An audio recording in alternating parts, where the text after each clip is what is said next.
Join WEIU for the 16th program in the Our Story series.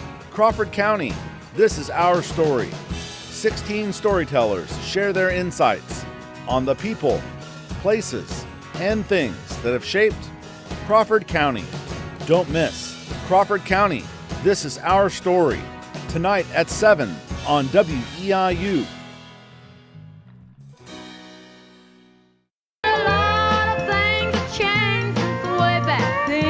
I had my whole life in this song. Whoever thinks that your life is going to be a hit. And I had 8 more verses to it. That was the hardest thing I ever done, is taking verses out that meant so much to me. Join us tonight at 8:30 on WEIU. Hello, I'm Kevin Burnson, Vice President of Media and Public Relations for Shelby Electric Cooperative. We are a member-owned electric distribution cooperative serving all or parts of 9 counties. We are headquartered in Shelbyville, but have an outpost in Taylorville. One of the responsibilities I have with my job is community engagement. And that one word, engagement, is a word that comes to mind when I think of WEIU.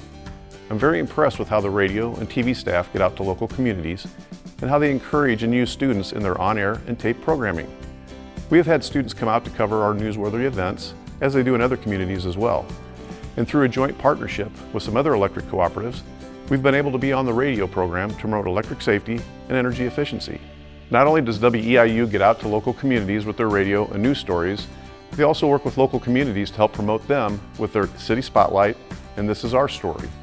Meeting and working with the excellent staff, field reporters, and on-air talent, it is easy to see why WEIU provides their students with a strong learning environment and provides them with opportunities to thrive and hone their skills in the television radio broadcasting field. WEIU serves their communities well by being an engaged partner, and that is why I support WEIU. Check out their website, weiu.net, to learn more about what they have to offer. Become a WEIU supporter and help their station and students thrive. Do you feel less happy than just a few years ago? You are not alone. But this show is about happiness. And I'll show you how to use your brain to be 30% happier, have more energy, and even a better memory in just 30 days. And that's my mission today. Join us Friday at 7 on WEIU. We really wondered whether or not we would get through rumors. In that tiny little room, there was 5 people that were totally breaking up. I saw a lot of pain. The only thing that kept us together was the music. We are doing something that is worthwhile here. Be watching Friday at 9 on WEIU.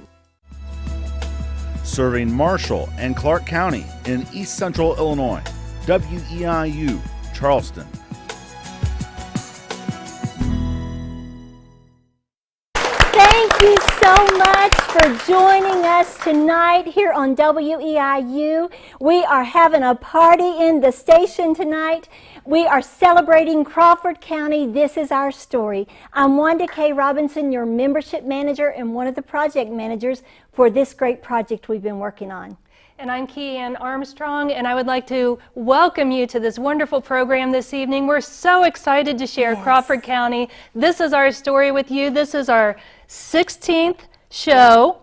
And today is the 16th, and we have how many storytellers? 16 storytellers with some great stories that we know you're going to enjoy. So look at the screen, get the number ready to call. Call our phone operators. We've got storytellers with us tonight ready to answer your calls.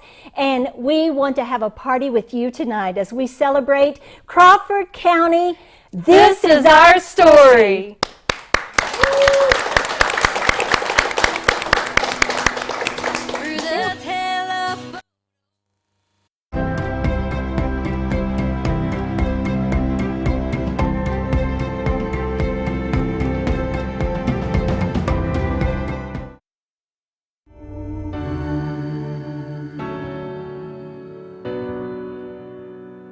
is a brand new day.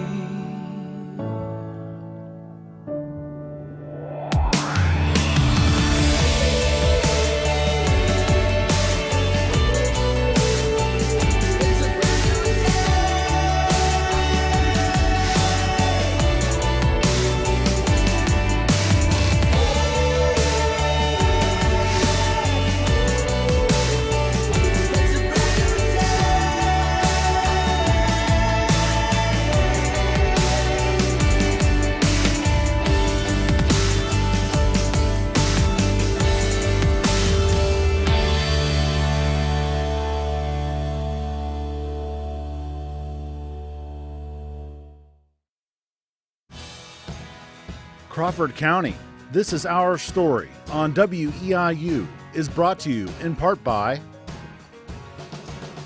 Marathon Petroleum Company.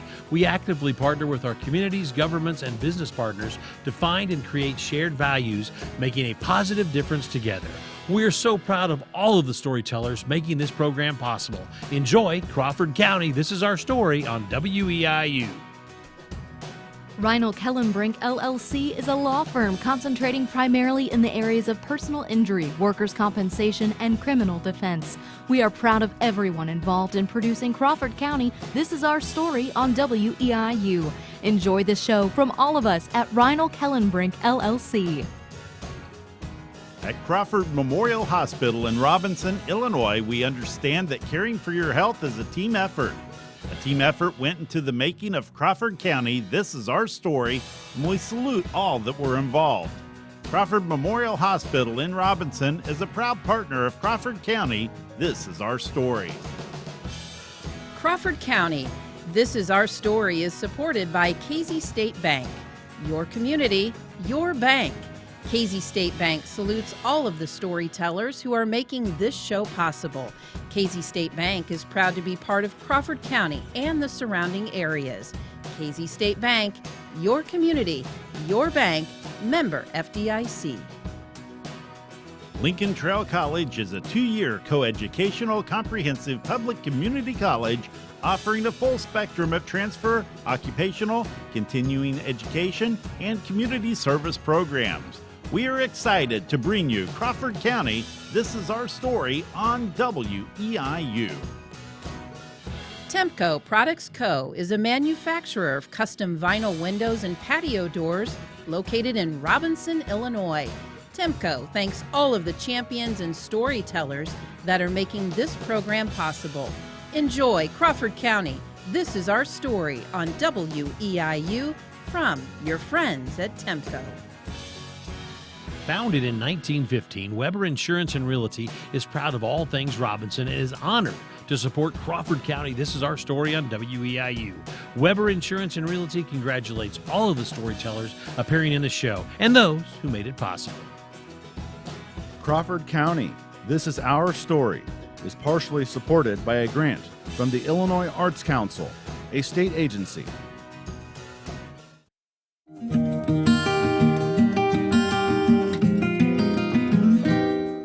We are located at 308 South Cross Street here in Robinson, and it was the former Schmidt Clinic. Now the Schmidt Clinic was owned by G.W. Schmidt and his 3 sons, and they worked at this clinic until 1961 when the Crawford Memorial Hospital was built and came to Robinson. We obtained this building in 2006 from the LTC Foundation. The Historical Society was first thought of in 1925 by a group of concerned citizens who wanted to preserve the county history. And in 1967, during the sesquicentennial at Palestine, we gathered together and we had 536 people that joined the Historical Society. In 1969, we moved and we were on the Lincoln Trail campus. And that's where we really started collecting our artifacts and things that we have presently in our museum. In 2006, we moved to the Schmidt Clinic. As you enter the Schmidt Clinic, it's an atrium room which is quite large. We have 3 phonographs. I say phonographs, being record players, the old crank time. We have 3 of those on display, and you can hear that music, which is wonderful. We have an Abraham Lincoln display, and we do, on occasion, feature Abraham Lincoln's casket, which we get from Batesville. And then the hallway to the north has 100 old schools on display in pictures. And Roe Wright, who was superintendent of schools here in Robinson, he did this as his college paper. We have a Heath room. The Heath room has bottles and cans and different things that the Heath candy bar was packaged in. The next room would be the music room, and that features James Jones, who wrote From Here to Eternity. He was born and raised here in Robinson. The operating room, which we have the Roush Brothers engine for their airplane that they built and had over at Palestine. And now I'm headed back up the hallway, and on the wall is a full-size quilt. It's a granny square quilt, and it is dated 1812, and it was done by the Grand Army of the Republic. And the really prized thing is we have a room that's like a law room, and here it has a replica of the first jail in Palestine. It also has the land office desk, which we acquired in 1925 when we first had the preservation gather up. And it was where Robert Kinsey came down from Chicago and purchased the land for Chicago, the swamp land, for $1.23 an acre. So we have that desk, and it's a fine thing to look at. My deal is I preserve a lot of history, and I collect, and I think it's important to collect that stuff so you can look back on the years, and also you can encourage your kids or your children and a family to want to keep this alive. And even if you just put it on the shelf for a little bit, somebody's going to come along and somebody's going to say, oh my gosh, look at this, I love it.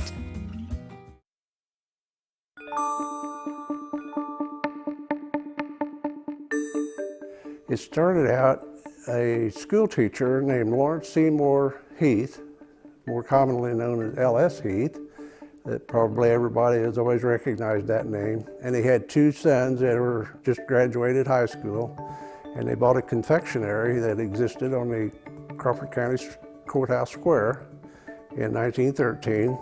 Then they formed a company, L.S. Heath and Sons, and on January 7th, 1914, they went into business selling milk, ice cream, cottage cheese, dairy products in general. The 2 sons set out to start deliveries to local grocery stores and restaurants and different things. And all this time, when they were doing the confectionery, the ice cream and the milk and all the other stuff, the 2 sons were formulating a recipe for candy, and finally came up with one that he really, really liked. And in 1928, they started making the Heath English Toffee candy bar. So from there, it just blossomed, and people really liked it. First of all, it hit all the United States. Then it went to overseas in different foreign countries. It was a staple for the soldiers in World War II. Like most companies did at the time, they supplied to our forces overseas, and it kept growing and growing and growing, and they moved out of their old office building on South Jackson Street and built a new candy plant in the early 60s, I think it was. And they also had a Pepsi bottling company there. When it was sold to Leaf Company, they had Payday and they had Zero and a lot of other things. Leaf was here about 10 years, then they were bought out by Hershey in, I think it was in the mid-90s, and Hershey came in, and they make tons and tons of candy. I hate to think what they make in a year's time. But they have supported the city of Robinson by hiring people local for many, many years. And you know, it's been a good family company for the city and the people that work there. So I'm proud to say I'm a part of this town because of some of those things like the Heath Candy Company.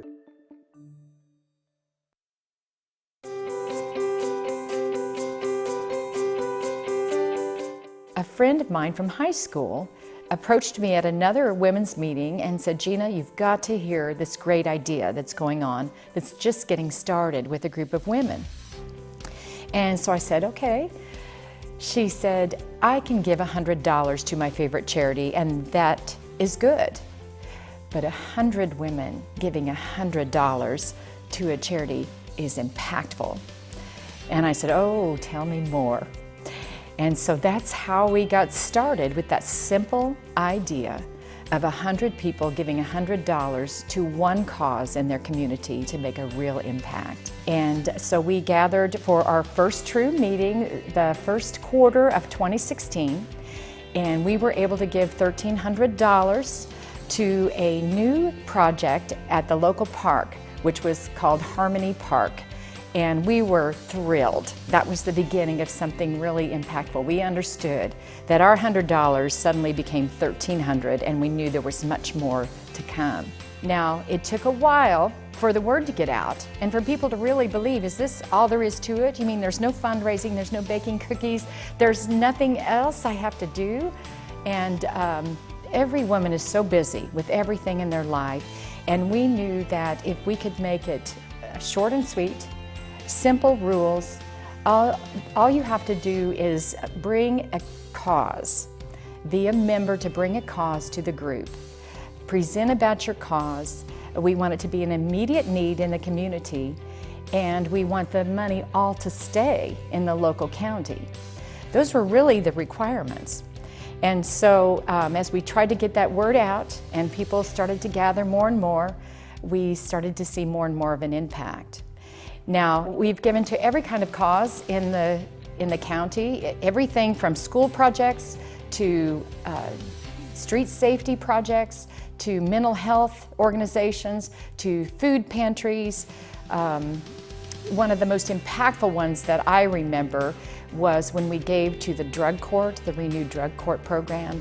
And because what we always do at the following meeting is hear the results of our gift. And so we got to hear about someone who went through the drug court successfully, how that made an impact. And it's just really so encouraging to see that just simply by women gathering together, giving to a common cause makes such an impact in our community.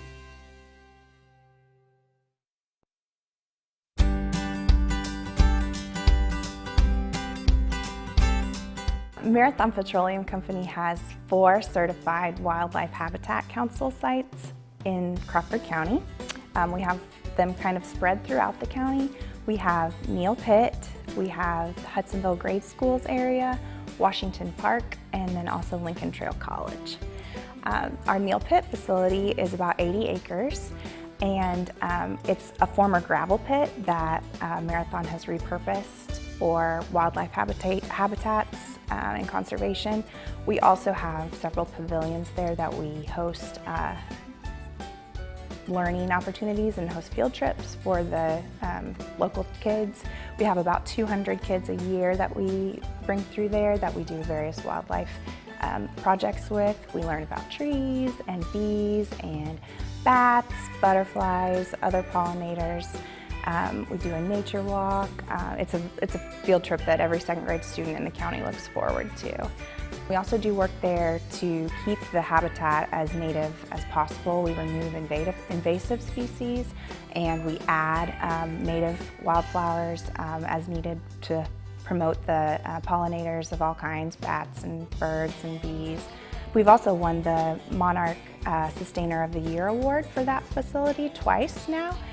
So we are right in the path of the monarch's migration. So we plant lots of milkweed in that area to try to encourage the monarchs to land there. Another of our sites is Washington Park, and that site we work with the City Parks Department to take care of. Marathon has built a log cabin there that's available for the use of the community. Also has a covered bridge right there for use there. It's really beautiful. Anyone that walks through Washington Park will see deer almost on a daily basis. The wildlife trails go through the woods, and there's several little bridges that are fun to walk over, but it's just a nice place right in the middle of town that you can just go out and enjoy a beautiful day. We also have worked with Hudsonville schools to put a facility just north of the high school and grade school that is an adorable little walking trail through a wooded area that the community can also use. Especially in the spring and the summer, it's just really beautiful and shady, nice little path to walk through. We also have worked with Lincoln Trail College and helped enhance their lake area. There's now a walking path around the lake that is very nice for the staff and the students to use, but also the community. People are out there anyway fishing, so we've just kind of helped those facilities get a little bit further along. Just south of the lake, a lot of people I don't think realize this, but we added a wetland area. It used to be farm ground, but we have turned it into a wetlands that is just really incredible. And there's a walking path paved through that area as well for the community to walk through. Our purpose is to appreciate the wildlife habitat areas that we already have in the area and try to kind of conserve those and enhance them and attract more native species of either plants or animals to the area. We just want to we live here, we want to make it better so that we can all enjoy it and keep it as nice as possible for as long as we can.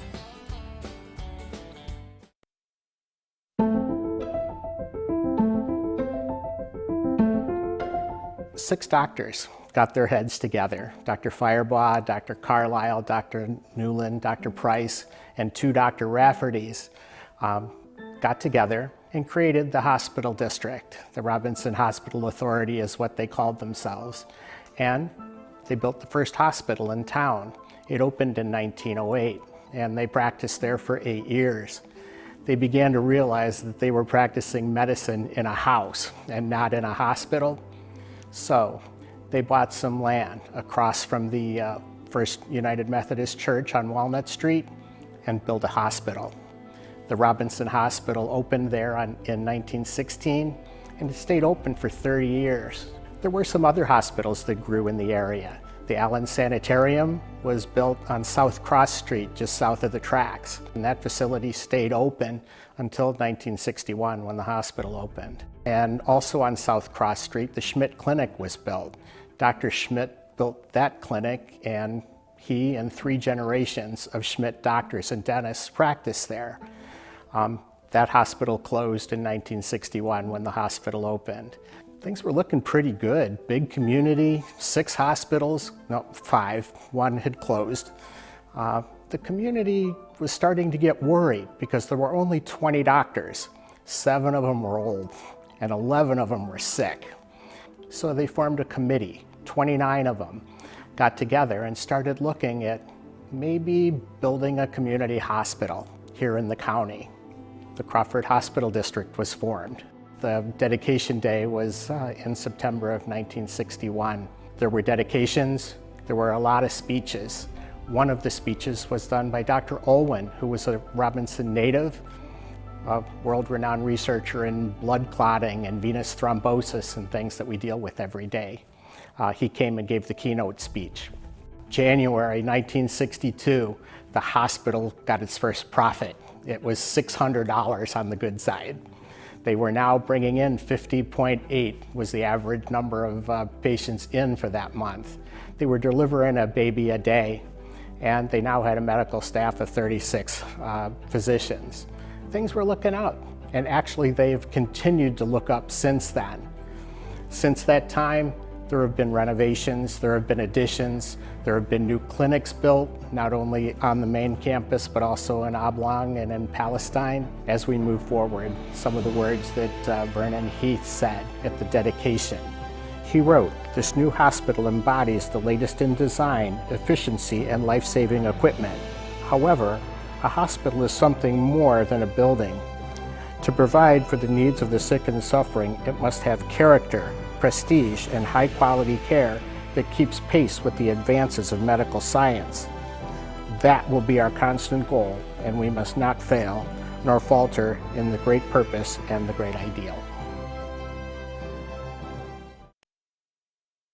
Oh, what a wonderful way to open the show tonight. We are so glad that you are joining us for Crawford County. This is our story. We are live in the studio here at WEIU. But for those of you who may be trying to figure out how to watch us and don't know, we've seen some Facebook posts online. So if you have friends or family, let them know that we are streaming out of the broadcast viewing area on our Facebook page and our YouTube channel, as well as our website, WEIU.net. So let's get those phones ringing tonight. Yes, our storytellers are behind us. We've got Preston Riley, Vicki May, Gina Mills, and Fritz Wheeler. So I'm telling you, they want to take your phone call. They want to talk to you because they love Crawford County. The thing that I noticed, Kean, when we got to Crawford County was what a close-knit family they really are, and how much they are one for all and all for one, right? That's true. And it's just great to see a county of people that really care about each other and are that close-knit together.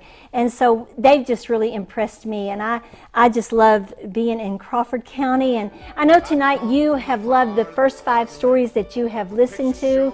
Such sweet stories. As you saw Mary Jo walking through the Historical Society, well, her and Sue Jones, I can imagine them walking those halls all the time and trying to preserve every bit of history that they can for the people right now, but also for future generations to come.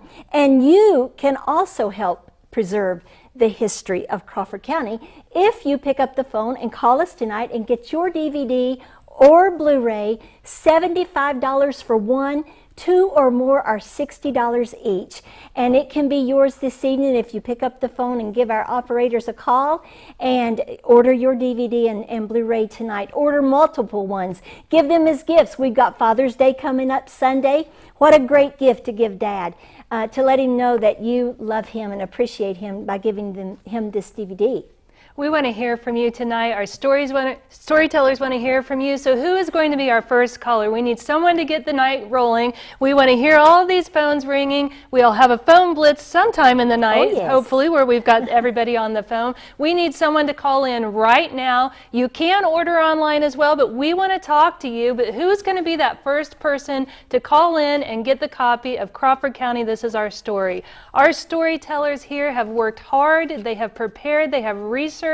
They are supporting Crawford County as a whole, as a family, and we need you to support them tonight as well. We really do. And already our storytellers and champions here in the studio with us tonight, they've already started buying DVDs and Blu-rays because they know that it's more than just getting a DVD and a Blu-ray. Even though they love Crawford County, they want to support WEIU because we love what we do. Well, there's the first call. Right there. Yes. Yes, thank you. We love what we do here at WEIU.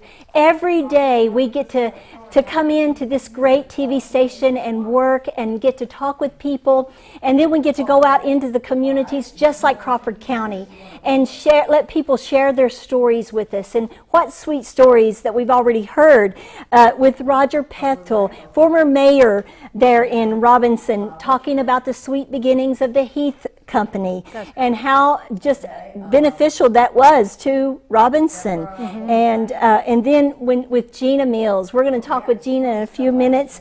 And Gina with the 100 women of Crawford County and the 100 women who care. You know, it's amazing when you get one woman to care, but multiplying that over and over is pretty great. It is. And you know what we want to see tonight? We want to see a lot of people who care about Crawford County calling in, talking to our storytellers here, our underwriters, the people who are here to support WEIU, but to support Crawford County, because You know, this is what this is all about tonight, is public television supporting the communities that we serve. So you know what, we serve 22 counties in Illinois and partly into Indiana, and Crawford County isn't too far from Indiana. We've got another call coming in, and we are so glad that those phones are ringing. Well, it's, you know, we want to get to Fritz, his phone. We've got to get him on the phone because he's already rehearsed.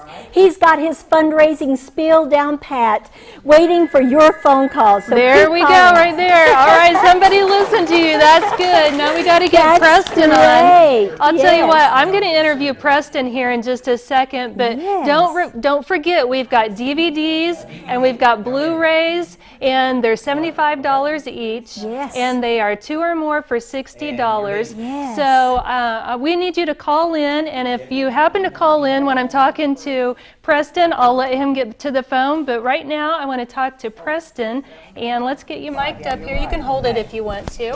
And I want to thank you for being here tonight with us, Preston, and I'm so glad that you're here and able to answer the phone. Hopefully it rings while we're getting ready to talk. That would be great. But tell me how you feel about Crawford Memorial Hospital being a part of such a special program. Well, I mean, it's Crawford County as a whole is just a real collection of things where people in town have come together to do beautiful things, and the hospital itself, I mean, it filled a need and it continues to do so, and every day something new is happening, and it's a great thing to be part of. Well, we're so happy that you're here tonight. We're happy that you told the story about the hospital, and we heard a lot of history about it and where it's at today and where it's going in the future. So if you appreciate that story and you appreciate the hospital in your area and Preston being a part of this program, give us a call, get his phone ringing right now. Wanda, over to you. Absolutely. So be sure to pick up the phone, call Preston. He is such a sweet man, and when he shared the story of Crawford Memorial Hospital, how that it's more than a building, you could sense that as he shared his story tonight with you. And just being able to know the people in that sweet community, and to be able to not only help them when they have physical problems, that they need their health, need a doctor to help them with their health, but to be a friend that really cares, and that means so much. It means a whole lot. So I know that you are enjoying this program. And what about Emily Gullett talking about the habitat, the wildlife? Yes, those so cool. Kids just absolutely love, you can tell, going and getting to be out there in nature. And what awesome photos that she had to share with everybody as she told her story. Absolutely, and there were so many kids in that story being showcased because of Marathon and what they're doing to conserve nature in that area down there. So if you happen to know one of those kids in that story, be sure to get a hold of the family and let them know, hey, you need to get a copy of this program because your family member is part of this program because of Marathon. Yes, and Crawford County is all about family. It is about supporting one another. When we first started putting this program together, we thought we were going to do a story on Robinson. And here's just a cool fun fact for you. I love fun facts. So we thought we were going to do a story on Robinson, just the town of Robinson. We got in the champion meeting, and about halfway through, well, I don't even know if we even made it halfway through, they all started talking about, you know what, we really, can we hold on just a second and put the brakes on this, because we don't really want to do it on just Robinson. We want to do it on Crawford County, because that's how we view ourselves. We are a county, and we're proud of our county. When people ask us where we're from, we don't say we're from Robinson. We say we're from Crawford County, Illinois. So tonight, support Crawford County, support WEIU, pick up the phone. The really cool thing is you get to talk to these amazing phone operators. The other thing, if you can't get through, then we want you to go online at weiu.net, and you can order on our secure website.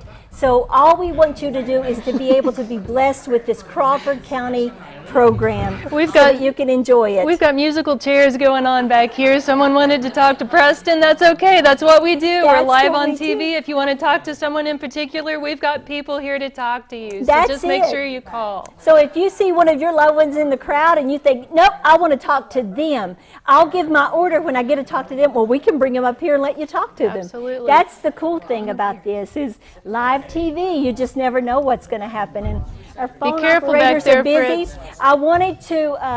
I'm wanting to interview Gina, but it's but okay. she's The on phones phone. are ringing, and that's what we want. So. It absolutely is. But Gina has such a great story. She is made such an impact. Her and the women there in Crawford County have made such an impact on the community there. They have they've poured into the lives of the people that are in need. And there we go.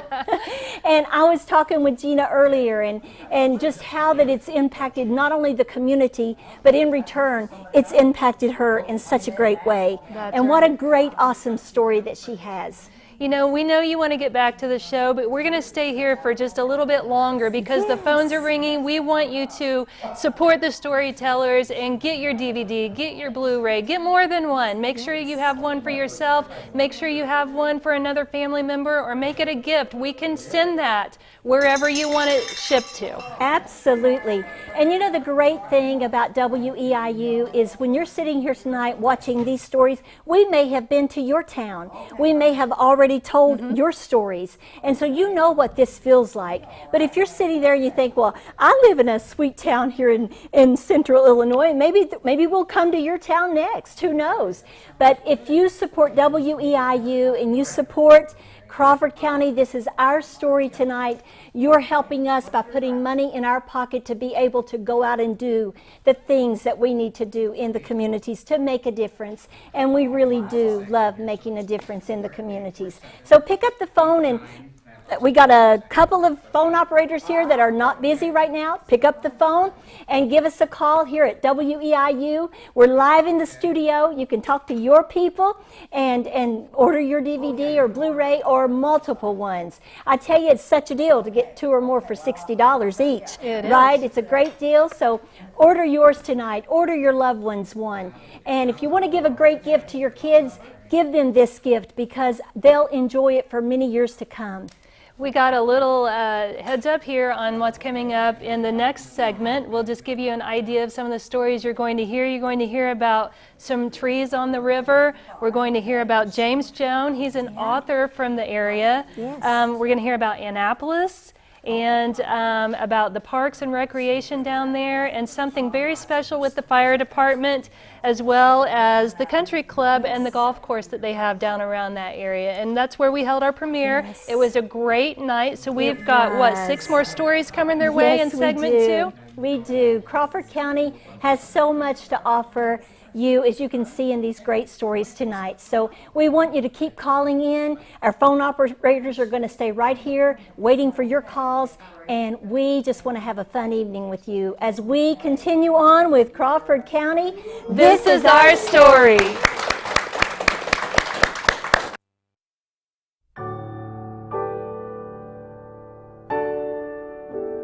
There are a lot of people that are from Hudsonville, and they moved away as they grew older. And since we decided to start having this event, you know, the weekend right after Thanksgiving, a lot of them have decided to stay later. You know, they won't go home until Sunday instead of on Friday or Saturday. And that means a lot, not only to us, you know, that are running the event that want it to go well, but for those families that get that extra time with those that they might not normally. Well, that first year we had 48 trees, and a majority of them were just for the local businesses. Well, as the years have gone by, last year was our 9th year to have the trees. We had 185 trees total. Of those 185 trees, we had the names of 224 lost loved ones. So this is something that the families can come together, and it's really special. It's a way to keep those people, you know, involved, even if it is, you know, in a different type of way. We have people, sometimes the trees that are in remembrance of lost loved ones, they'll laminate photos, or they'll put photos inside of ornaments. And so the trees are beautiful not only at night when they're lit up, but they're so special to look at during the day when they're not lit as well. When we first started this, I didn't have the same type of attitude, towards it. We just had a family tree, and it was my mom and dad and my brother and his wife and my husband and I and our 5 kids. Well, since that time that we started in 2020, we lost my brother. And he was a U.S. Army veteran. When you lose somebody, especially if it's suddenly, that makes it 10 times harder. That year, instead of adding another tree, because we already had our family tree, we went one step further and added a beautiful LED light up flag that's along the gate that goes down into the dock area. Every single tree that is in memory of somebody means just as much to them as the one for my brother does to me. It makes you feel so good to be able to, drive by every evening and see it lit up, and there's really not anybody within our community that's not impacted in some way or another.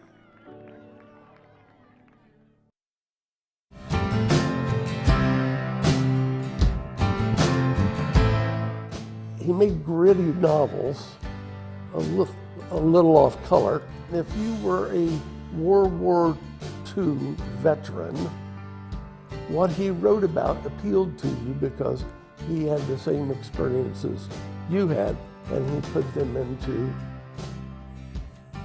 the book that way, at that level. We had a lady in town that started a writer's colony, and her name was Lonnie Handy. Her husband, Harry, ran the refinery. They supported a writer's colony, first of all, in their house. Lonnie took the writer's colony and moved it to Marshall. And the buildings are still there. It's at the west end of Marshall. And it produced some writers. She had some unusual methods of teaching writing. Jones, of course, sat down and wrote stories. Probably what started raising his horizons was the fact that he was born and raised here, and he was in trouble a lot. Came from a not so good family environment. So Jones was kind of a knockabout kid, and I mean knockabout. They talk about in his yearbook, class of 1939, about him being a napper, because he slept through high school, but also being something of a boxer. He boxed Golden Gloves at Terre Haute when he could get there. And so Jones, 1939, joins the regular army and is posted in Schofield Barracks, Hawaii, early in '41. And while there, he had some experiences. The war started. He was there when the Japanese attacked Pearl Harbor. The war started, and he had combat experience in Guadalcanal and was wounded. And then he came home. First of all, he went to Memphis to a hospital to be treated for his injury. Then he came home. Sat down and started writing books. And the first one was From Here to Eternity. The Pulitzer that year went to King Mutiny, but he won the National Book Award, and that propelled his book forward. The book sold exceptionally well. 1951, you bought the hardback for 75 cents. But the movie rights were sold almost instantly. It's been made into a movie twice. And then he wrote Thin Red Line, and that's about combat in Guadalcanal. Now, both of those were from his own experiences. Thin Red Line about Guadalcanal has been made into a movie twice. When he was dying, he wrote the third book of his war trilogy called Whistle. And Whistle is about his time in the hospital. So he wrote a series of books Whistle that he was working on when he died, he got down to the last 2 or 3 chapters, made copious notes, passed away, but had a friend of his finish it according to his notes. He also did a lot of other books, but none of them had quite the success. From Here to Eternity made him the equivalent in today's money of a millionaire.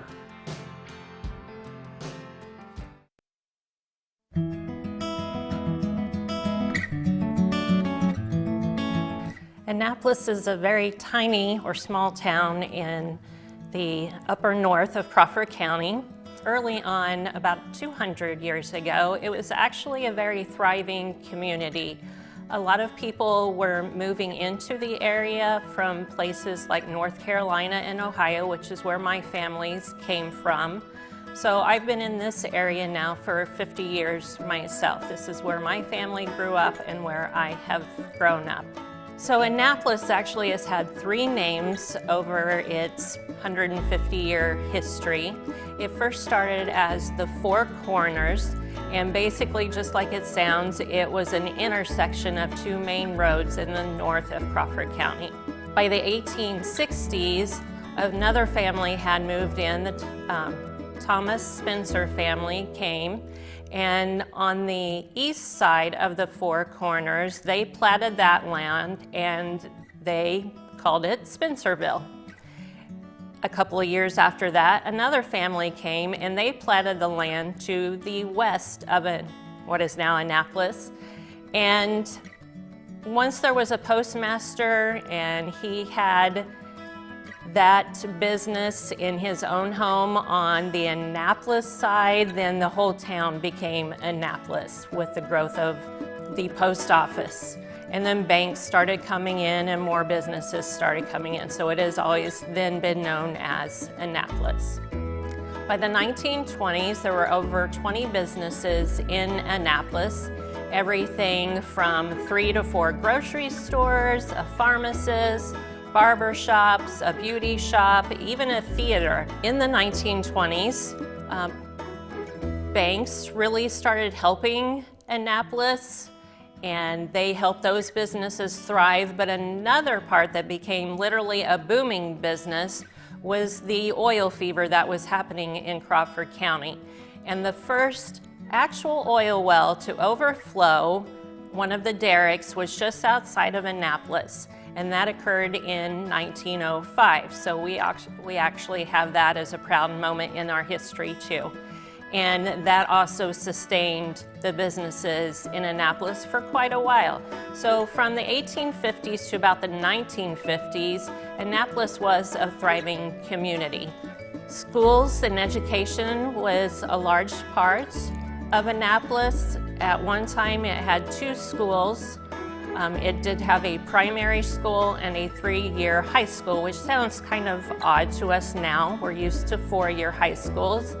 But there just wasn't enough students to finish out their high school years. A lot of the boys had to stay home and work, and girls as well.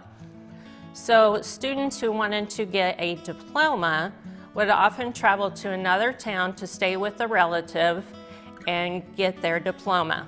While I didn't get to see all the businesses in the 20s and 30s and so on, I do remember times when my dad would take me to the local garage, or my mom would have to run an errand to the last remaining store, and I would get that famous ice cream sandwich or some candy there. There's so many little towns that we have left that have become memories. And a lot of our younger people, and that I'm going to say I'm younger, that includes me as well, but my children just don't get to see the history behind it, and I feel like it's important to carry that on for future generations.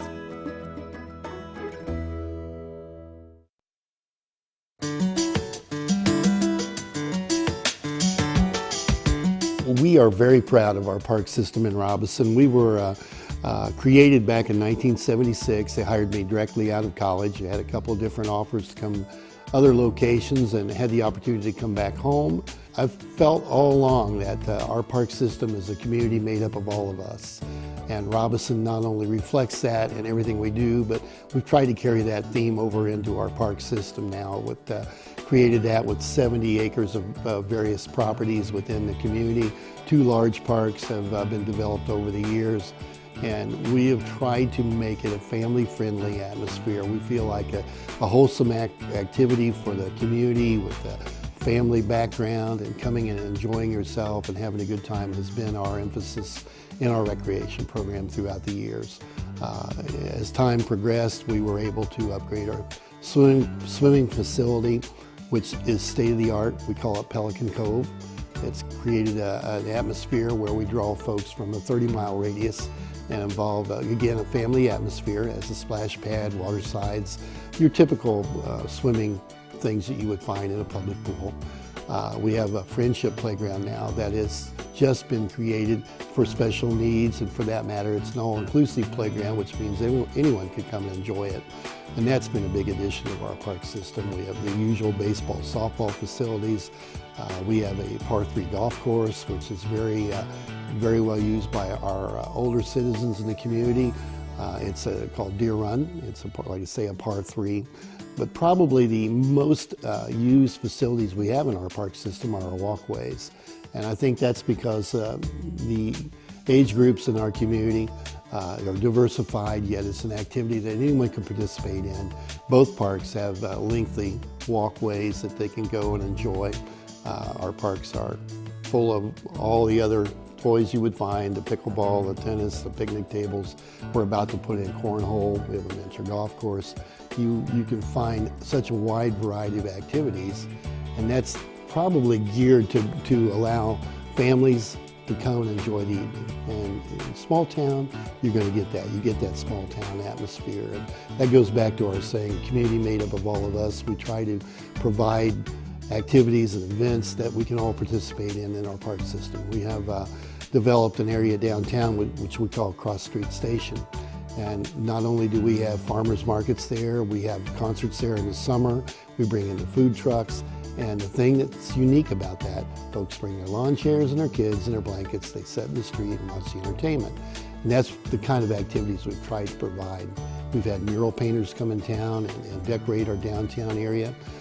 We're developing a special event in the spring, which we will call Summer Fest or Spring Fest, but more of a daffodil approach. And we've put thousands of daffodil bulbs all over the community to try to brighten up that look we're trying to create, which has been a big deal.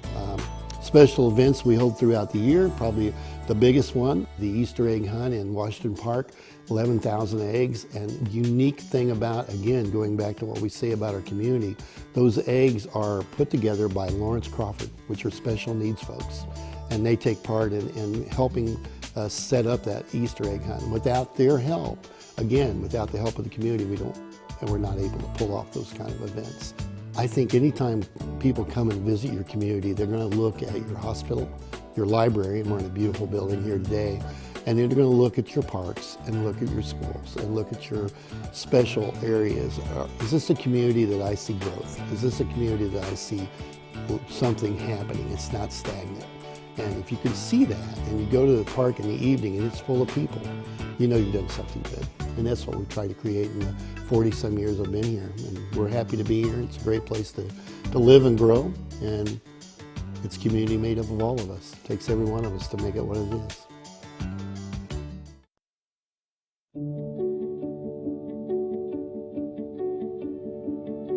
Our story starts about 7 years ago. The safety supervisor from the local refinery came to the school to talk to them about workplace safety. And when he finished, he gave every student a smoke detector.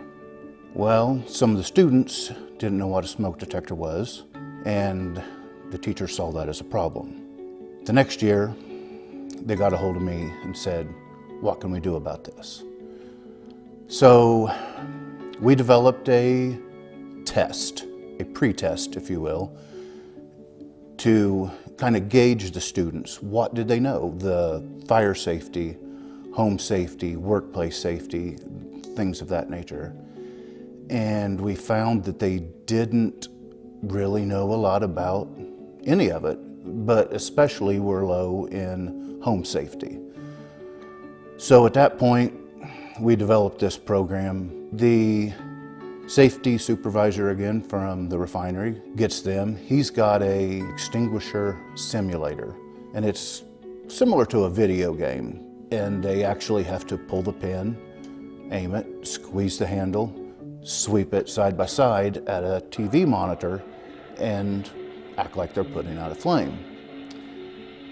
And after everybody has done that, we would then, as in the fire department, comes back the next day, and we take every 8th grade student outside, give them a real extinguisher, and we light a real fire.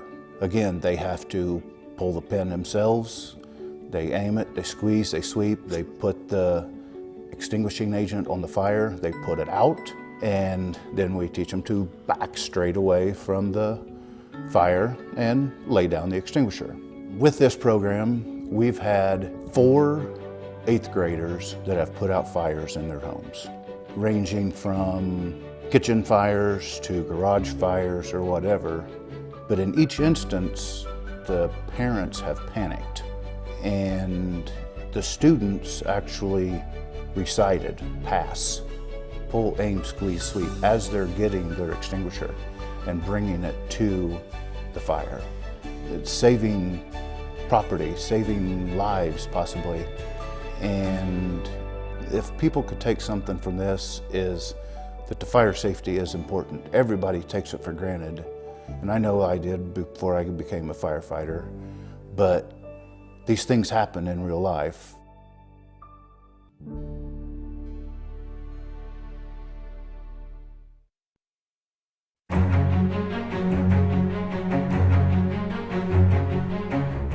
Robinson's a special place, Crawford County's a special place, and what makes it special for me is my passion for golf and that place because of the membership and the facilities that we have. It's just fantastic. Quail Creek was first opened in 1990. The original golf course was just 9 holes. One of the gentlemen that designed the golf course, his name's Tom Bendelow. And if you're a golfer, that's an important name to know because and during that time frame, he probably designed 200 or 300 golf courses in the Midwest. And in 1920, William Bell was our first president of the club. It was called the Crawford County Country Club. It wasn't called Quail Creek yet. And in the early 60s, the Heath family got involved, most notably Dick Heath. He started and wanted to build 9 more holes. In the late 50s, early 60s, they began. Kenneth Killian was the new architect because Mr. Bendelow had passed at that point. Built our newer 9, which today is holes 8 through 16. Dick's ultimate vision was he needed an 18-hole golf course to have a very good professional event. Okay, so in 1962, Dick started the Robinson Open. And in 1967, he got the PGA Tour to sanction an event in Robinson, which to today, we're still the smallest town to ever hold a PGA Tour event. We had the PGA Tour from 1967 to 73, and we had several different famous golfers show up and play. Lee Trevino was in Robinson to play, Tom Watson, both of those guys are in the Hall of Fame. Dean Beeman won the event in 1973, and he was commissioner of the PGA Tour for about 20 years after. And my favorite, because he went to my high school, was Bob Golby. He won the 1969 Masters, and he won our event as well. So once the tour left and things kind of got back to normal, the club kind of grew. Golf is kind of one of those things where we go into peaks and valleys, and the country club had the same thing. 4 years ago, we were approached by the AJGA, which is the American Junior Golf Association. It's kind of the PGA Tour for juniors. So we were awarded in 2019 the AJGA Junior All-Star, which was a fantastic event. There was 86 kids from all over the country, 6 different countries. These are kids that you will see on TV playing professionally. It's a week long. We're having it again this year in July. So we're very fortunate to have that. In Quail Creek now, we're doing a great job of trying to build membership because we have so much to offer. From the golf course to the fishing to our resort, we have so many events for everyone, whether it's kids, whether it's women, whether it's men, whether you're a good golfer, whether you're terrible at golf. We offer lessons. We have pretty much everything of a big country club has with kind of a small town feel. We don't take ourselves too serious, and we will greet you with a smile and make sure you enjoy your day. We are so happy that you are still with us tonight. We know you're enjoying these amazing stories, especially the ones you just listened to. Jay Prindable, we give a shout out to Jay. He's down there at the pro shop at Quail Creek Country Club tonight watching us as we're here live. He was planning to be with us, but circumstances wasn't able to be here. But Jay, thank you all for such a magnificent red carpet premiere last week. Yeah, we had a great time last week, and we're having a great time here this evening. Yes. And we are so happy that we got so many phone calls the first segment of the break, and we're hoping that those phones are going to start ringing again. So don't wait for us to stop talking, because we're going to keep talking, but we want someone to get this segment rolling with a phone call coming in right now. It was pretty cool last time because we wanted to interview some of the people that were up here with us, but we couldn't. They were too busy talking with you on the phone. And that's okay. That's what we want. Love that. That's what we love. It was pretty cool not to be able to do the interviews because we could just talk about them while they were on the phone taking your orders and helping you. So please pick up the phone right now. Give us a call. We have some new operators up here. Oh, well, we have some of our old faithfuls up here too. Fritz. Fritz says, "What? I'm not old." Diana is with us. Devin is with us. And Doug Roberts from the library is with us. So we want to get them busy. They're here to work for you and to take your orders and let you call in and talk with these wonderful people here in Crawford County. We've got a few thank yous that we want to give out this evening, but before we get to the ones that called in, we want to say thank you. Oh, the phones are ringing. Yes. We want to say thank you to Doug Roberts and the library staff for hosting us for the recording of this special program. We know that several of you are watching tonight, and we want to thank you for being so kind and considerate and allowing us to use your library to record the stories. So Doug, thank you for being here, and thank you for all of that. And we also want to thank Danelle Hevron from the Crawford County area for the set photos that you see back here behind us. She donated those for us to be able to use for the set this evening. And then Tony Madlam from Oblong with T Graphics printed them. Yes. And so, you know, what a great way to showcase Crawford County through those photographs. Well, and you know, when we're all done, they get to go back to Crawford County and people get to be blessed to help fundraise for Crawford County and bring money back into the county, and that's a wonderful thing. It is. Once again, they're supporting one another. You can wave over there on that side of the set. When you guys see yourself on TV, go ahead and wave and say, give us a call. We're live in the studio. Yes. I think Wanda Kay, you want to give some shout outs for the people? Do you have the shout out cards there? You want to hand those on? Okay, come here and stand right here by me. This is my son. This is Braden Armstrong. I'm going to hand those off to you. It's a family affair this evening, so Braden, thanks so much for being here and helping us out this evening. We've got some more friends and family around the studio, so Wanda, I'm going to let you start out. Okay, Reese Williamson called tonight from Hudsonville. Reese, thank you. Thank you for calling and for supporting WEIU. Yes! And then Roger Pethel, he already called. Roger, great story, and thank you for calling and getting your DVD and Blu-ray. Also, Howard Hunt from Martinsville, Illinois called. Howard, thank you so much. That's great. I have Vicki May, who's here with us this evening from Hudsonville. Thank you, Vicki, and your husband. And then I also have Preston Riley. Thank you so much for supporting us as well. Do you have more there? We've got Maya Moore-Hasler from Philo. So thank you so much, Maya, for calling in. I hope I said your name right. I hate to mess someone's name up. We also have May Meter from Robinson. May called in and ordered her DVD, a Blu-ray of the program. And then Georgia Mills called from Robinson. Georgia, thank you so much for calling in tonight and for ordering and to support WEIU so that we can continue doing what we do best, which is go into these amazing counties and towns and let people tell their sweet stories. I have a few more thank yous here as well. I have Deborah Lawrence from Robinson. Thank you, Deborah, for calling in. Yeah, give her a round of applause. Craig and Stephanie Weber from Robinson, we thank you. And Debbie Scott from Robinson, we thank you. So we've got lots of people to thank this evening and lots more people coming our way, hopefully. Yes, so we need you to pick up the phone and call in right now to talk to one of the storytellers here or one of the champions behind us. And if not, go online to our secure website and order your DVD for $75 or a Blu-ray for $75, or 2 or more of any of this mixture is $60 each.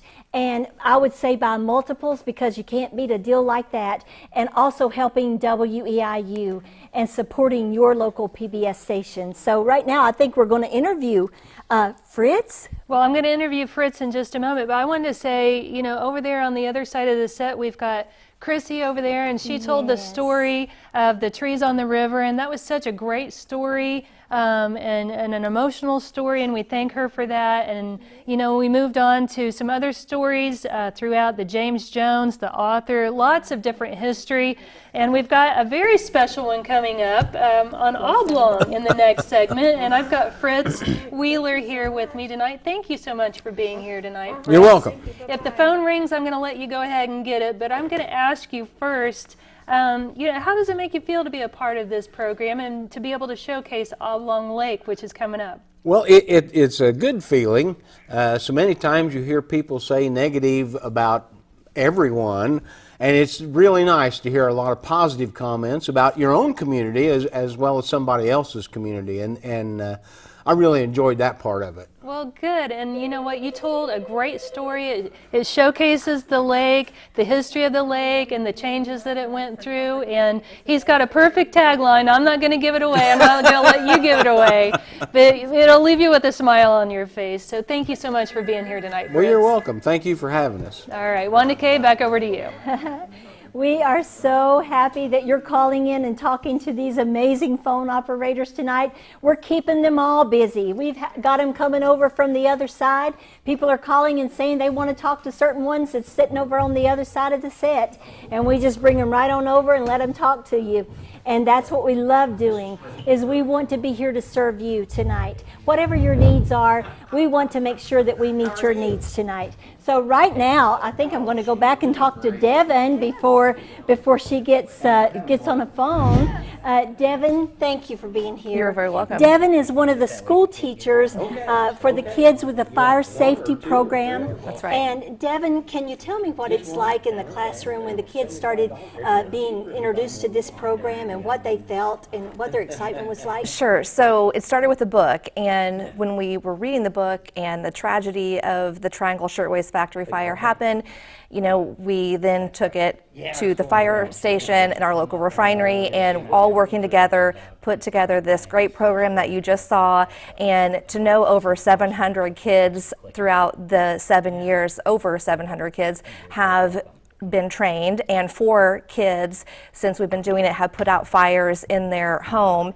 It's just such an honor and so rewarding that knowing that they have that life skill through the book and through our classroom. Well, and I'm sure when those kids that helped put out fires in their homes came back to school, yes, I can imagine what it was like in that classroom. They were very, excited, and we heard from most of their parents, from all of their parents, how just appreciative they were of the people that helped in our community, because it really did save their homes and their lives. So they were so thankful. So amazing. Devin, thank you. You're welcome. Thank you so much. And I know what a blessing it's been to their area, and I wish it was opened and everybody could get fire safety programs started in their areas, because I think it's been very beneficial. Keanne, back over to you. Well, maybe after tonight and seeing this program, some other communities might get that same taste and think, you know what, this might benefit our community as well and the students that we have. You know, we heard from Mike Scheimer in the last segment as well about the parks and all the different things that we have down there. And, you know, Annapolis was covered as well. And what a great little community. And I'm so glad that we got to showcase that community. In the next segment, we've got some other things coming up. We've got the log cabin legacy, and Scarlett is here. She's a storyteller for that. We're going to hear about the United Way. We're going to hear about the Oil Belt Railroad, and Vicki May tells a story about the Roush brothers and the airport there. So what great stories coming our way. Yes, so there's a whole lot more to come, and we know you don't want to miss it. So please continue calling in, keep the phone operators busy, or go online to our secure website and get your DVD or Blu-ray tonight, okay? Right now we're going back to Crawford County. This is our story.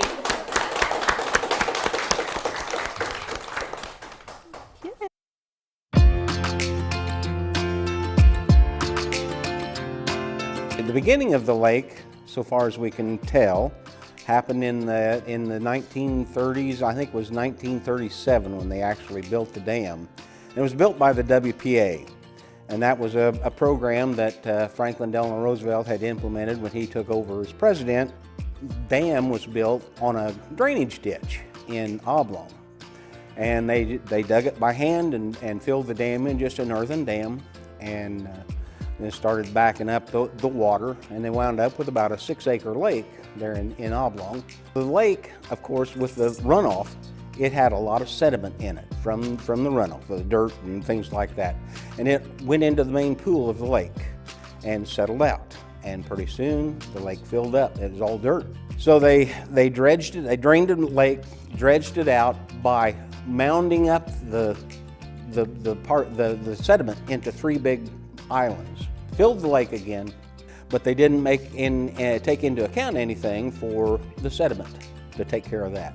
They drained it first time in the 50s, then they drained it again, but at the second time they wanted to do it right, and it had gotten to be such an eyesore. A committee of concerned citizens got together. They had a town meeting, and they invited the politicians and all to come. They wrote a grant for the Mary Heath Foundation and were awarded $35,000. And the village board decided they would put in $40,000 towards the project. And then the volunteers went to work. They had bean suppers and barbecue suppers. If you could eat it, they would sell it. And they sold t-shirts and mementos, and I mean, they raised thousands of dollars that way through hard work and determination. Probably one of the nicest things that came out of this, they made a memorial wall, and they mounted it in the northeast corner of the park.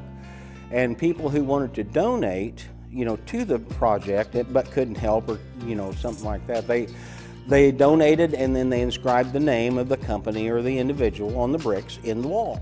And it's still there, and it's very beautiful. They've landscaped it, and it's very beautiful. One of the big things they did at this time, they hired a couple of people, John W. Collins and Norman Coker. Now these guys were heavy equipment operators. They drained it, dredged the lake, and the volunteers drove trucks and they hauled it off and then refilled it. They got a whole year of activities. They got a hootenanny where they have live entertainment and fireworks over the water. The Crawford County Fair, of course, meets every year. The Crawford County 4-H, the Antique Tractor and Engine Show. There's an Easter egg hunt, a fall demo derby, which is really popular. President of the Lake Committee, Rick Holt, was president for a long time, and he said so many people did so much. And I think I would like to sum that up by just taking a little bit of his saying and say, never tell a group of determined Oblong volunteers something big can't be done. At least don't tell them that while you're standing between them and the object of their program, because you're going to get overrun and overwhelmed and left in the dust. So I would say that the only thing left behind was so many did so much, but it's just an Oblong state of mind.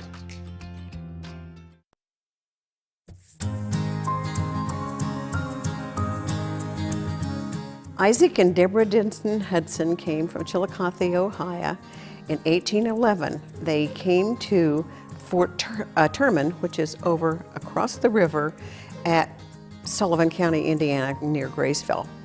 And they liked the north end of Lamont Prairie, so he built his cabin there.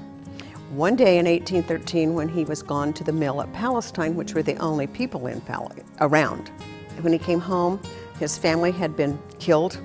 His cabin was burned, so he crossed back over the river and went back to Fort Terman, where he later joined the Army at Fort Harrison at Terre Haute and was later killed in the skirmish with the Indians there. So Hudsonville was established in 1832, but John W. Barlow entered the first land. He was a major in the Black Hawk War, and he entered that first land, and that happens to be where the Hudson Massacre site was. Then Charles McCoy, who was an early postmaster at Hudsonville, married a Barlow girl, so he inherited that land. And it was always his idea that he wanted to make a memorial to the Hudson family.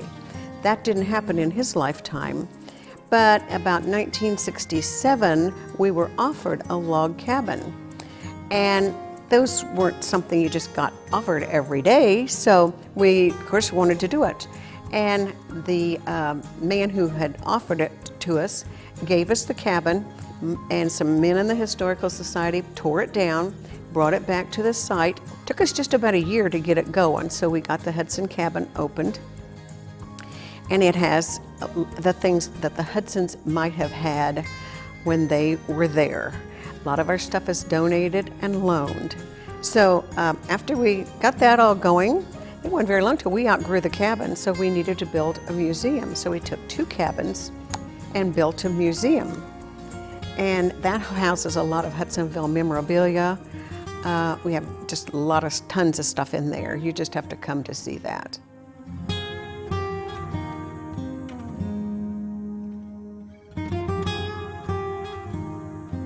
When people come and visit on Sundays especially, they will usually be greeted by an 1812 reenactor in costume, as I am in today. And we are very grateful for all of the people who help us, the people who spend their time being docents, the people who do the ground maintenance. We have really had mostly all our 50 years, and it's been by volunteers. They are wonderful up there.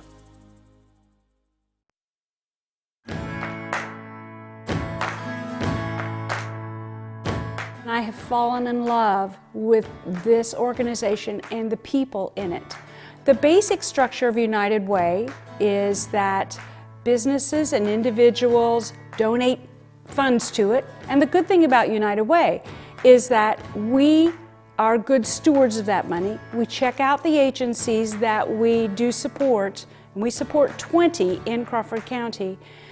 And we support initiatives in 3 areas: health, education, and financial stability. We don't want to just give financial stability. Sometimes we want to plan for the future. What can we do in our community to help impact the future so that we have fewer people who need to rely on financial help?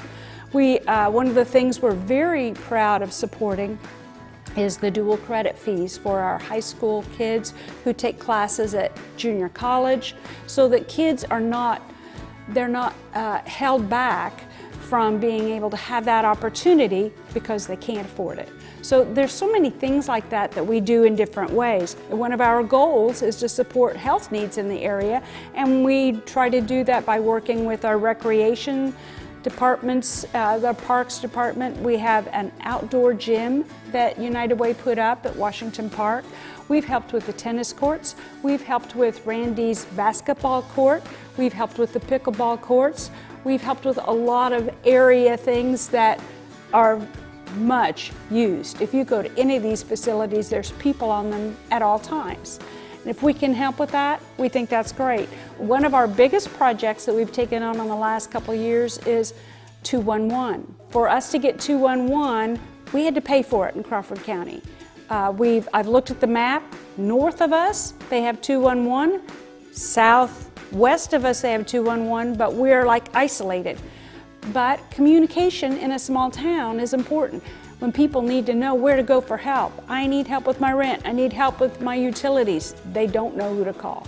So if they can call 211, and that's an easy number to remember, it's a start. It gets them some information that they wouldn't have otherwise.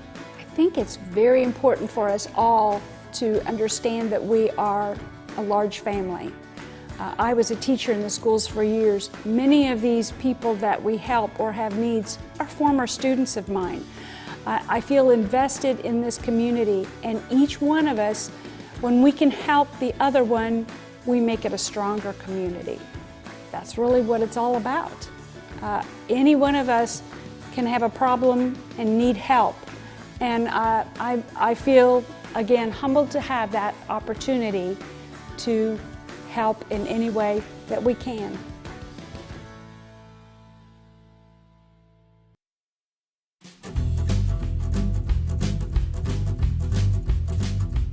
During the oil boom over 100 years ago, it had produced more than 2 billion barrels of oil, that at one time it produced as much as Iran and Iraq combined. So it was pretty big.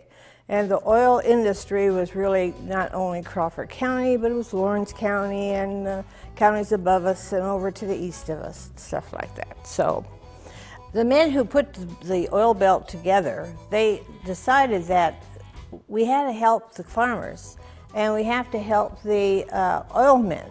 And we can do that if we build a railroad. And of course, we have railroads all over here now. In the Constitution of 1909, it said that the proposed oil belt traction is a go, that the people really mean business. So the construction began just 30 days after it was begun. That's the Illinois Commission let it start.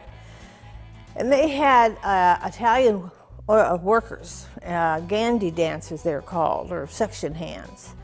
And these section hands got $1.75, which was considered pretty good money in those days. It ran for 20 miles.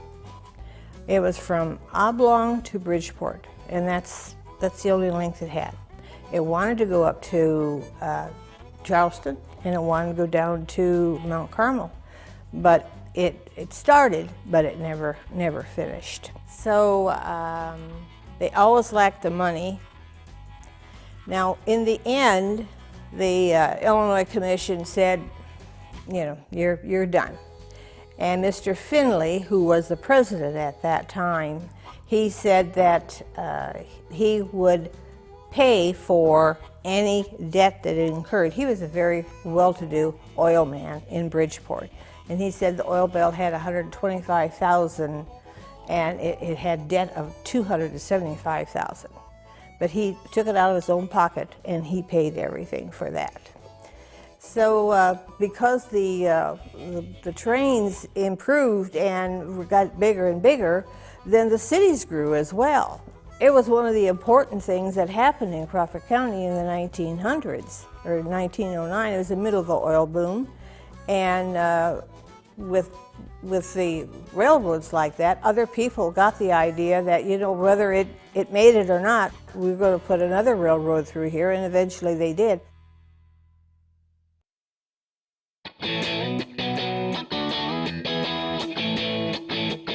We're sort of an unusual county here because we had very early aviation pioneers, the Flying Roush brothers, and that's who the airport is named for. They started aviation careers back in the early 1900s, and the oldest brother built his first plane in 1909. And all three of them had aviation careers, which was very unusual for the time. Now, moving on, the actual airport itself was initiated in the 40s during World War II. It was a satellite airport for the airport at Lawrenceville, which was a World War II military airport. So they did pilot training here, aviation training, and then after the war, the airport was given to the city of Robinson. And then eventually it became a countywide airport. For a small airport, we're considered one of the top airports in Illinois. And the way most small airports are maintained is they have what's called a fixed base operator. And that is a management company that we hire to run the airport. And in our case, it's Sky's the Limit, Howard Hunt and Sandy Stazak, and they're just wonderful people. And they do airport maintenance, they do maintenance on airplanes, they're licensed mechanics, they're licensed flight instructors, we have a ground school going on out there right now. One of the things they do that not very many airports can say, they work on Civil Air Patrol airplanes. Now, a lot of people aren't familiar with the Civil Air Patrol. They're a civilian-based auxiliary to the Air Force. The Air Force owns the planes, but they're flown by civilians. And Sky's the Limit, our fixed-based operator, keeps them flying in Illinois and in some of the adjoining states. They've worked on their planes too. And the Civil Air Patrol does search and rescue. They fly supplies around. If somebody's lost or there's some kind of a disaster, they're usually the first people in the air to do overflights. They do a lot of flight training, getting people interested in aviation careers. So those planes are all flying in Illinois because of our airport right here and the maintenance done on them. And just to talk a little bit more about why we're so important to the county, practically every business in this county is using the airport in some way, and the hospital as well. A lot of people don't realize this, but doctors fly in all the time. We have specialists come in that we would never be able to get otherwise. So we're very, very important to the hospital. Anybody here in town that uses a hospital could be seeing a doctor that flew into our airport. One of the last things I want to talk about is one of the ways we give back. Okay, besides being such an important part of the community, we want people to come out and have some fun out there. So every other year, we have an air show. The air show itself is just a fantastic event, and it's free, so we don't keep track of how many people come exactly, but I can say we have thousands, and we have all kinds of things. We have the air show itself, which is the planes flying. We have vendors, food, trucks, we have booths, and just all kinds of things for people to do. They can sit and watch, they can visit. We have activities for the kids. We have helicopter rides. It's just a great time, and we're really, really proud of it. We work really a whole year getting ready for it, and we want to serve the whole community. We want everybody involved, and we just want to be a part of the community and help. Oh, I know you are loving these stories. I'm going to borrow Fritz's line where he says it's an Oblong state of mind.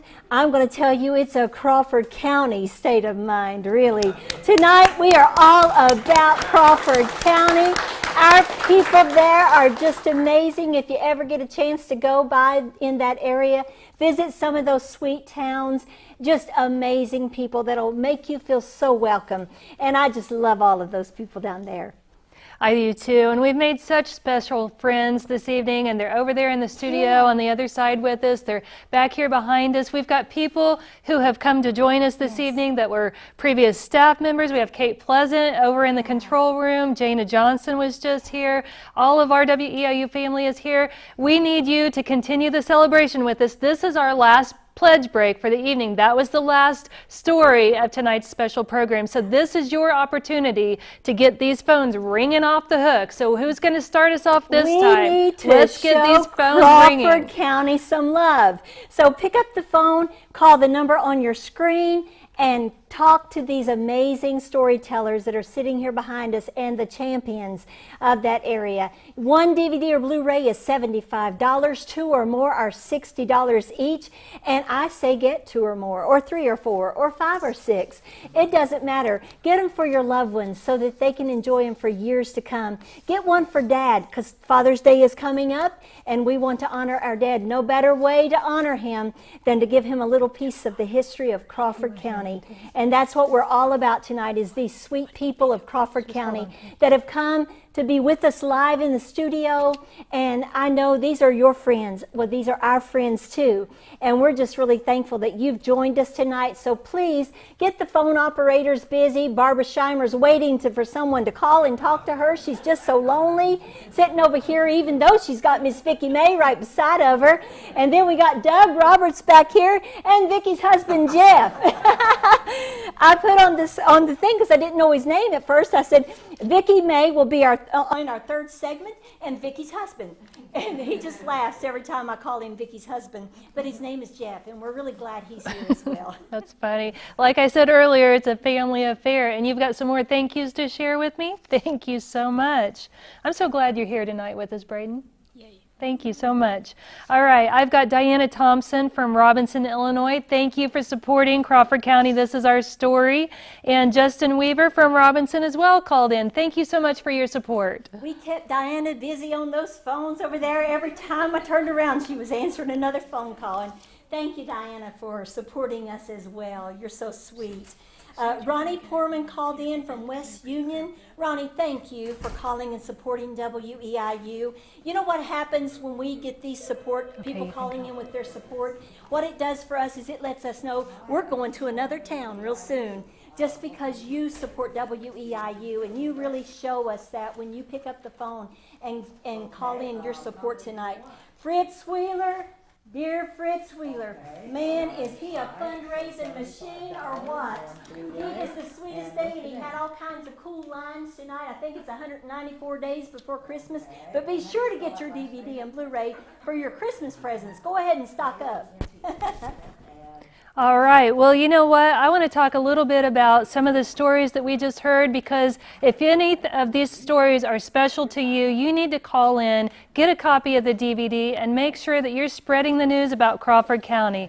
The log cabins down there, the stories told by Scarlett in Hudsonville, what a neat historical place to visit. And that was a great story, absolutely. Thank you so much, Scarlett, for being here. She wore some great clothes to represent her story tonight, as she did in her story, so we appreciate you being here. The United Way, Barbara Scheimer is back here. I'm going to talk to her in just a moment, hopefully, but hopefully she's going to be on the phone as well. And what cool history about the Oil Belt Railroad, and some great photos told by Sue Jones chugging toward the future. That was such a neat story, and I loved how the history of the airport was showcased by Vicki, who's back there on the phone, and her husband. You know, we're so grateful for you being here tonight and seeing that smile at the end, because that's what this is all about, is being happy, showcasing your county, showcasing all the communities that make it up. So give us a call, get these people on the phone. You all got me so excited tonight that I had to go get some new batteries put in my microphone. I'm telling you, it don't happen real often like that, but I guess I got so much energy, I've just soaked up all the energy from the batteries, and they put me some new ones in, so now we can just keep going forever. So as long as you call in, pick up the phone and call the number on your screen right now. Show Crawford County just how much you love these stories tonight. And just such sweet stories and such sweet people telling their stories. And it makes you want to go sometime to visit that area. And it is such a great area and great people to get to go by and visit. They have a lot of cool stuff for families, very family oriented in the parks and recreation and just in so many different ways there in Crawford County. And of course, our Doug Roberts, who I'm getting ready to interview. Doug is, thank you for buying DVDs. Doug, you're amazing. I'm going to go back here. I know that I just did something I shouldn't have done, just walk right in front of that camera screen, but I'm excited to talk to Doug. Exactly, right?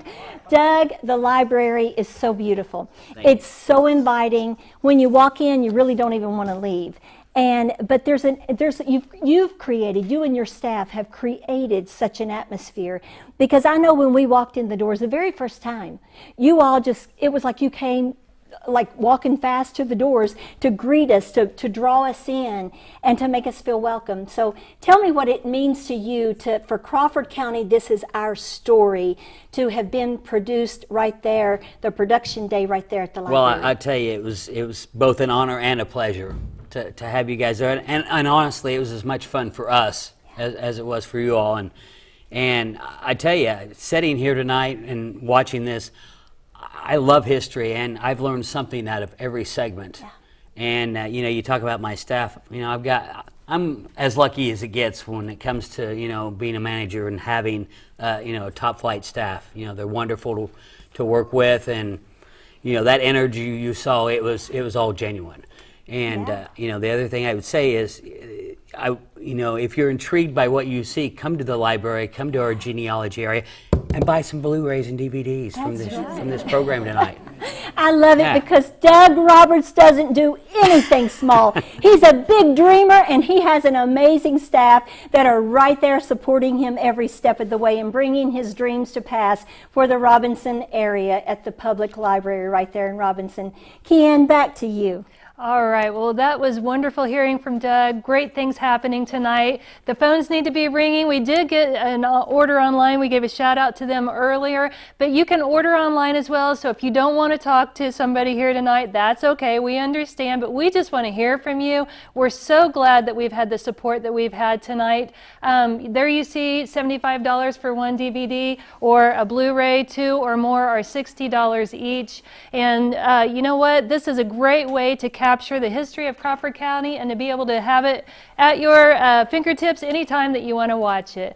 I'm going to stand over here with Barbara Scheimer for just a minute, because you and Vicki were talking just a moment ago, and I think this is just a way to encapsulate everything about Crawford County. Why don't you give us a little snippet of what you two were talking about? Well, we were sharing that we think this could go on for like 10 hours because there's so much more that's not in this film. For example, the Palestine Rodeo. That's amazing, that what they put on and how long they've done it. It's so professional. It's a big deal. That's worth coming to Crawford County on Labor Day to come see. We have festivals throughout the year. There's always something going on. The Fife Opera House. If you come to Palestine, you should take a tour of that Fife Opera House. I personally, I'm not the historian to ask about how old it is, but it has the original hangings. It's amazing.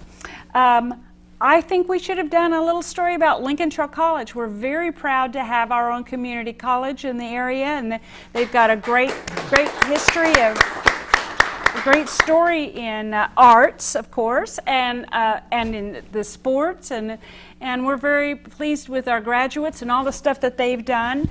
We also have some cool areas. We have a forest preserve that's lovely. It's got a lake. You can walk around with the paths, and a conservation area in the northern part of the county. There's just all kinds of hidden gems everywhere, and many more stories to be told. Oh, that's so wonderful. You know what? We have so many stories that we include in these programs, and there's always lots of things left out. But you can see the pride in the community members down there, and we thank you for showcasing some of those things that didn't get talked about, but those are the wonderful things that you still get to learn about Crawford County. So thanks so much for sharing that. You're quite welcome. Wanda Kay, back to you.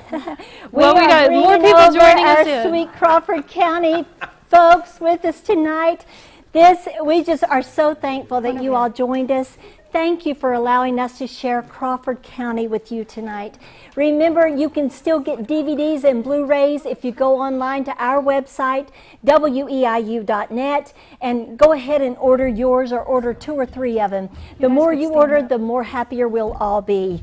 And thank you for letting us share Crawford County. This is our story with you tonight. From all of us here at Crawford County, thank you so much. Thank you so very much. We're a big family now. Thank you so much for your support.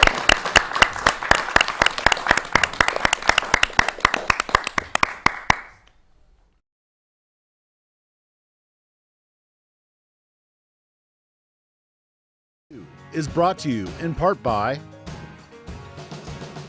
Marathon Petroleum Company. We actively partner with our communities, governments, and business partners to find and create shared values, making a positive difference together. We are so proud of all of the storytellers making this program possible. Enjoy Crawford County. This is our story on WEIU. Reinl Kellenbrink LLC is a law firm concentrating primarily in the areas of personal injury, workers' compensation, and criminal defense.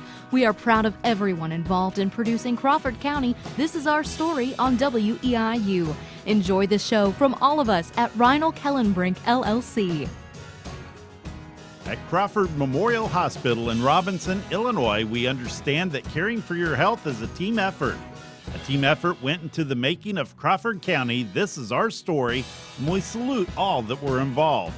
Crawford Memorial Hospital in Robinson is a proud partner of Crawford County. This is our story. Crawford County, This is Our Story is supported by Casey State Bank. Your community, your bank. Casey State Bank salutes all of the storytellers who are making this show possible. Casey State Bank is proud to be part of Crawford County and the surrounding areas. Casey State Bank, your community, your bank, member FDIC. Lincoln Trail College is a 2-year coeducational comprehensive public community college offering a full spectrum of transfer, occupational, continuing education, and community service programs. We are excited to bring you Crawford County. This is our story on WEIU. Temco Products Co. is a manufacturer of custom vinyl windows and patio doors located in Robinson, Illinois. Temco thanks all of the champions and storytellers that are making this program possible. Enjoy Crawford County. This is our story on WEIU from your friends at Temco. Founded in 1915, Weber Insurance and Realty is proud of all things Robinson and is honored to support Crawford County. This is our story on WEIU. Weber Insurance and Realty congratulates all of the storytellers appearing in the show and those who made it possible. Crawford County, This is Our Story, is partially supported by a grant from the Illinois Arts Council, a state agency